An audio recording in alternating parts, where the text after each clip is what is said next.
હવે આમ ઘડિયાળા વાગે છે, કલાકો બાકી રહી છે. ભગવાન રાઘવેન્દ્ર સરકાર અવધ નરેશનો યુવરાજ, ભારતનો આર્યપુત પરાતર બ્રહ્મ આવતીકાલે અયોધ્યા નગરીમાં 500 વર્ષની આપણી પેઢીઓની જે રાહ હતી અને 134 વર્ષથી અદાલતની પાસે. પહેલા તો હું અભિનંદન સનાતનીઓને ઈ આપું છું કે દુનિયાના પડની માથે આ મીડિયા વાળા મિત્રો પણ નોંધ લે. હું કહું છું જે સંવિધાનને માનવું અને શાંતિથી સંવિધાનને માન આપવું એવો કોઈ વર્લ્ડમાં દાખલો હોય તો ભારતના સનાતનોએ કરી બતાવ્યું છે. 134 વર્ષ સુધી અદાલતની રાહ જોઈને બેઠા છે, ત્યારે નિર્ણય આવ્યો છે.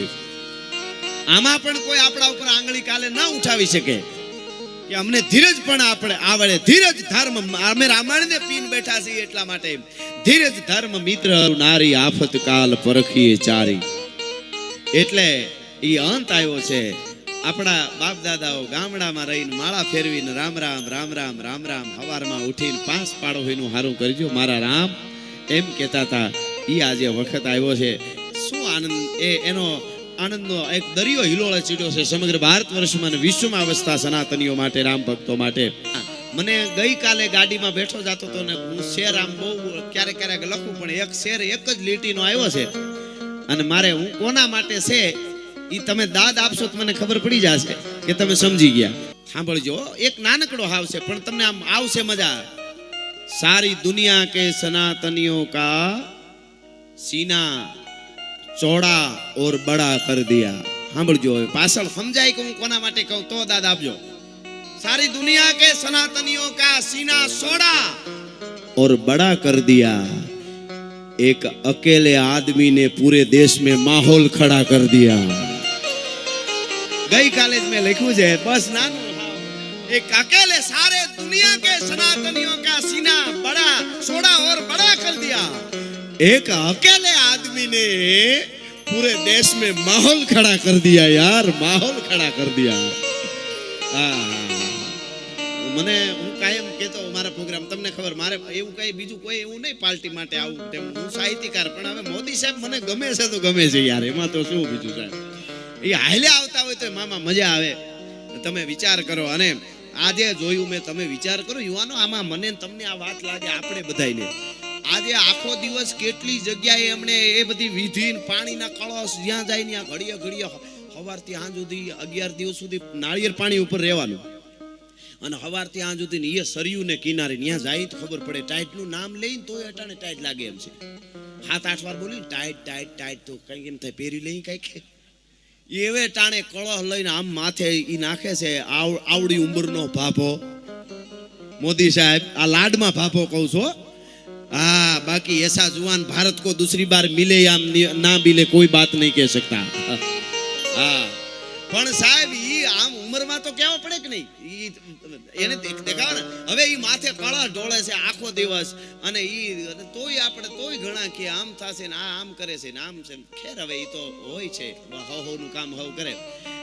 રાવણ જ્યારે બહુ વાતો કરવા માંડ્યો તો ને, હું વીખી નાખું, હું તોડી નાખું, હું આમ કરી નાખું, હું આમ કરી નાખું. મામા બહુ રાવણ જ્યારે બોલતો હતો ને, બહુ મીંડો બોલવાને, તઈ જાંબુવંતીએ રામને કીધું કે આટલી બધી મોટી મોટી વાતો કરે છે. મેં કૈલાસ ઉપાડ્યો ને મેં ઓલાને કર્યો ને મેં નવગ્રહને બાંધી લીધા નું આમ. હે સન્યાસી, હે રામ એમ તો કહેતો જ નતો રાવણ. હે સન્યાસી તારું શું આવે? તારું કાંઈ નહીં આવે. તને જ્યારે મારી સેનામાં મને મારા બળનું પૂર આવશે ત્યારે તમારી બધી સેનાના નદીના કાંઠાના ઝાડવા ઉપડી જાહો. બહુ કરે. જાંબુઓને કીધું પ્રભુ તમે જરા કહો ને તમારી શું તાકાત છે? તમે રામ છો, તમે શું કરી શકો છો? આપણે સમુદ્રની છાતીમાંથી પાળ બાંધીને આવ્યા છે. તમે જરા કહી દો ને રાવણને કે તમે શું કરી શકો છો? રામે જવાબ દીધો એ આપણે બધા જીવનમાં ઉતારવા જેવો. રામે શું કીધું ખબર? જાંબુને કીધું તમે જવાબ દો ને હું કોણ છું એમ. રાવણ બોલે છે ક્યારનો. રામે કીધું 10 મોઢેથી બોલતા હોય ને એને જવાબ ન દેવાય. જાંબુવંત એક મોઢે બોલે એને જ દેવાનો હોય. 10 મોઢેથી બોલતા હોય એને જવાબ દેવાનો ન હોય. એક મોઢે બોલે એને જ જવાબ દેવાનો હોય. કહેવાનો અર્થ મારો ઈ છે, સનાતન ધર્મનો પોકાર થાય અને અમારી કહું નું તૂટે તો સનાતન ધર્મના સાહિત્યકાર નો કહેવાય ભલા માણસ. નમામિ ભક્ત વત્સલમ કૃપાલુ શીલ કોમલમ ભજામિ તે પદામ ભુજમ અકામિનાશ ધામ દમ નિકામ શ્યામ સુંદરમ ભવાંબુનાથ મંદરમ પ્રફુલ્લ કંજ લોચનમ મદાદિ દોષ મોચનમ પ્રલંબ બાહુ વિક્રમમ પ્રફોડ પ્રમેય વૈભવમ નિસંગ શાપ સાયકમ ધરમ ત્રિલોક નાયકમ દિનેશ વંશ મંડનમ મહેશ શાપ ખંડનમ સુરારી વૃંદ ભંજનમ. તુલસીદાસજી અત્રિ મુનિના મુખે આ સ્તુતિ ભગવાન રામ માટે મૂકે છે. એવા રાઘવેન્દ્ર સરકાર એ ભગવાન રામ આપણે વર્ષોથી જેમ કીધું એમ રાહ જોતા હતા, અને આજે જ્યારે એની આ હુરજ ઉગતાની હારે એ બપોરને ટાણે જે પ્રતિષ્ઠા અને આમ મૂર્તિ જોઈ તો આપણને આમ કાંઈક થયું કે આપણા માટે કોક આવી ગયો, એમ આપણે જેની રાહ જોતા હતા એ કોક આવી ગયું. 1885 પેલો કેસ રામ મંદિર છે કે મસ્જિદ એના માટેનો થયો હતો. તે દુણા આપણે જજુબી રહ્યા હતા, અને જેટલા કાર સેવકોથી લઈને જેટલા એ બલિદાનો આપ્યા છે, લોહી રેડ્યા છે. એમને નથી થતું રામે ધન લાગી ગોપાલને ધન લાગી એમ મંદિર ન બને. હા, એના માટે ઘણું કરવું પડે. જેડે તેડેથી નથી એ કીરત હુદા કામ. જો ચીરી જે ચામ તો રાણા રગત નીકળે. ચામડા ચીરે નું લોહી આપે તો રગત લઈ શકાય. એટલા માટે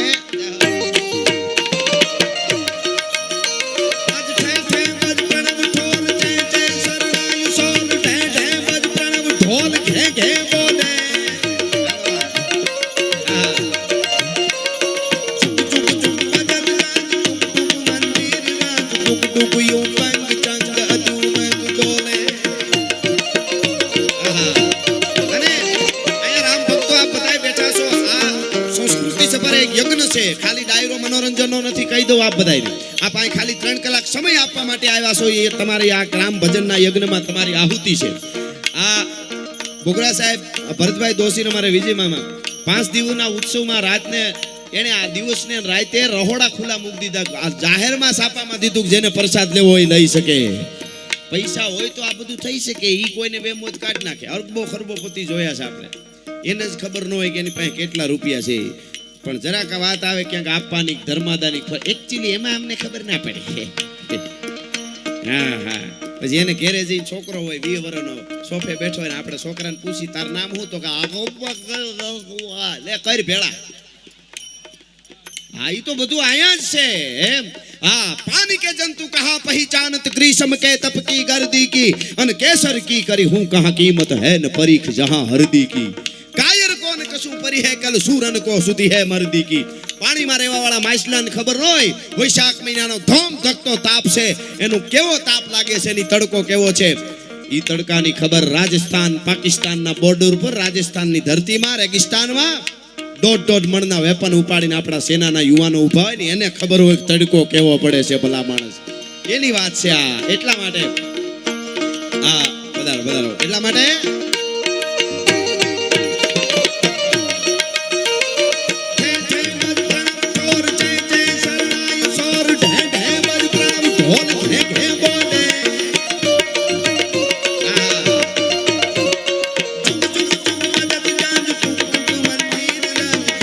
you